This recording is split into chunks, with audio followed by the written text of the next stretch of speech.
This is where 21-year-old Maria lives with her parents and two siblings. Maria is a Roma with very special roots. She is one of some 18,000 Kalaichi, the clan of the tinsmiths. Maria's uncle Mitko and Aunt Rosie have come to visit with their son Tani. Naturally, they too are Kalaichi.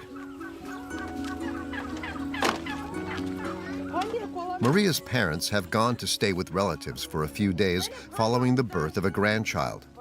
So this year, she'll be accompanied by her aunt and uncle for the biggest event in the life of a Kalaichi girl, the Bachkovo Bride Market. 17-year-old Tani is also planning to look around for a bride at the fair. Maria, it is hoped, will catch the eye of a wealthy future husband.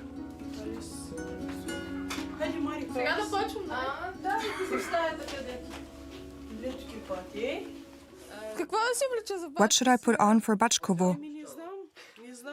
I don't know. What shoes will you be wearing? No idea. Put the other dress on. Let's have a look. You had high-heeled sandals on. Try this dress. Let's see. I'm not sure. Perhaps. That's fine too. Or would you rather buy something new at the market in Azanovgrad? Yes, let's drive to Azanovgrad and have a look. That's how our traditions are. Every time we have to wear something new. Everybody's excited because of Bachkovo. All the girls are preparing for it. In fact, we look forward to it all year. Maria has hardly any other chance to meet boys. Her parents are too afraid that she might lose her virginity. Then no Kalaichi man would marry her. Maria obtained her school-leaving certificate when she was 16. Not exactly commonplace for a Roma. For the time being, her parents determine how she lives her life. Later, those decisions will be taken by her husband. We want to be modern, but we're not allowed to. If we went to a disco without my parents' knowledge and came home at 2 or 3 in the morning, we'd be in real trouble. There would be problems. My parents would shout at me for going out without permission, which is forbidden. They would probably throw me out. Are we going to the market in Asanovgrad or what? Why is it taking you so long? Stop making up.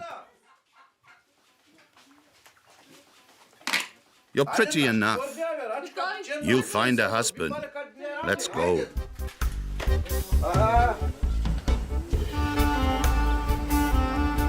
In times past, the Kalaichi community traveled throughout Bulgaria, repairing and tin-plating pots, especially copper pots.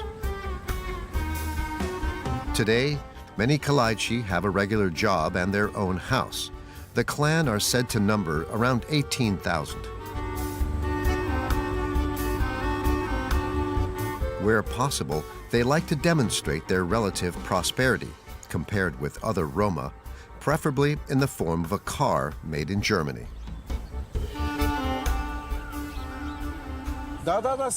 We Kalaichi are spread all over Bulgaria. You'll find us in every region. Yambol, Stara Zagora, Haskovo, Varna, Burgas, Sliven. We are scattered like storks. The Kalaichi are open-minded with regard to modern developments.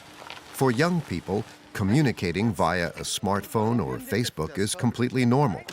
And young women are allowed to wear what they want, although this might simply be because the men's tastes have changed. I think it's better when girls dress in the modern style. They should wear dresses, trendy shoes and short skirts. I like it when a woman looks modern, wearing rhinestones, for example. And the skirt should definitely be short so that I can see her legs. Clothes from the old days, like the ones my mother wears, are out of the question.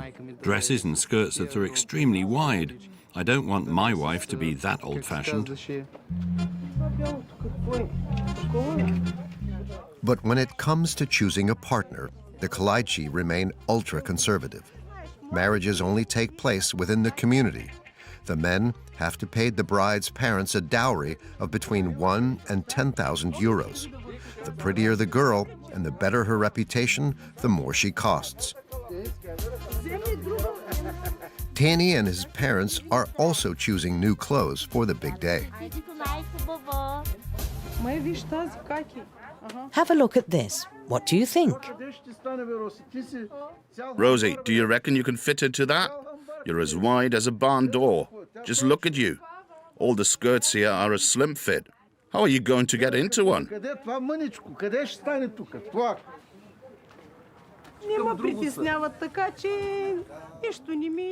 I don't have any problem with modern clothes. It was only maybe 10 years ago that young girls started dressing differently. When we were young, we didn't wear any short pants. This is how wide our skirts were, this wide. If I could find a tight skirt in my size, I would wear it, but I would feel embarrassed. I wouldn't allow her to wear it, no way. I'd also be embarrassed to take off my headscarf.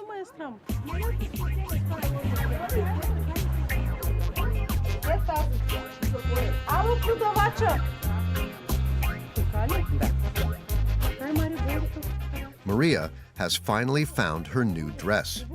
It won't be her first bride market, but she has to appear in a new outfit every year, as again required by tradition.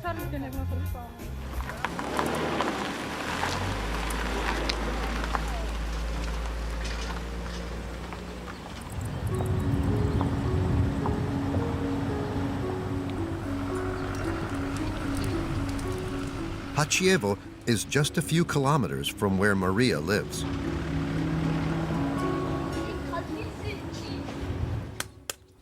The Tenchev family are having breakfast. Rosie is preparing French toast. Тени, ще помогнеш ли? Подадеш кибритче, нещо за палка. Давай, давай. Tenny, I'm ready. You can start, but be careful. Леко де, дай сложи едно нещо там. Make sure the flame isn't too big. Да. Tani heats up the pot with his father's Bunsen burner. From April to October, family life takes place outside under the veranda. The Tenchevs only use the house for sleeping. The annual bride fair is now only a few days away. I'll check my phone, right? Yes, do that. You know, Rosie, times have changed. In the past, we would wave to each other with a smile and say, "Hello, my love." Now the lad just types something on his phone. Back then, the price for a bride was still high, 15 or 30,000. I paid 30,000 lev for Rosie. Quite. We went to her parents and I asked them if I could have her for that sum. We got married in 1988. And today, all modern people fall in love via Facebook. Incredible, but that's how it is now. Just look what happens on this Facebook.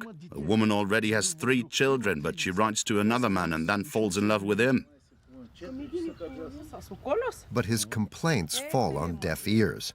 Tani is online round the clock, making arrangements to meet his friends, and sometimes girls who are not Kalaichi. Right now, he's in touch with a young Bulgarian woman who has no idea about Tani's traditions.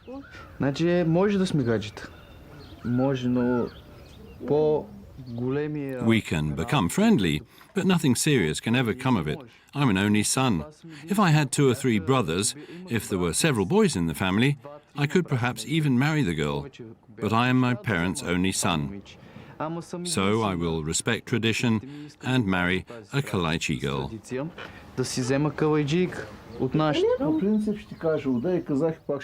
Let me explain. If a daughter of mine wanted to marry someone from outside our clan, I would do everything to prevent it, irrespective of whether she were from another Roma clan or a Bulgarian. Нашето поколение самото е такова от мъжка страна. That's simply the way the men of our generation are. My character would never allow me to accept that. I couldn't handle it, no matter how beautiful she might be. If my son wanted to take just someone or other for his bride, I wouldn't permit it. I don't have any other sons, and I want tradition to be upheld. If we had 5 or 6 boys, I could perhaps accept a woman from outside.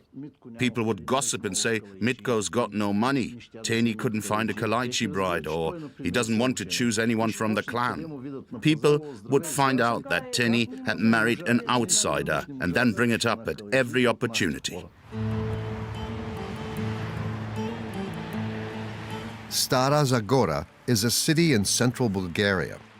Just over a tenth of its population of 140,000 are Roma.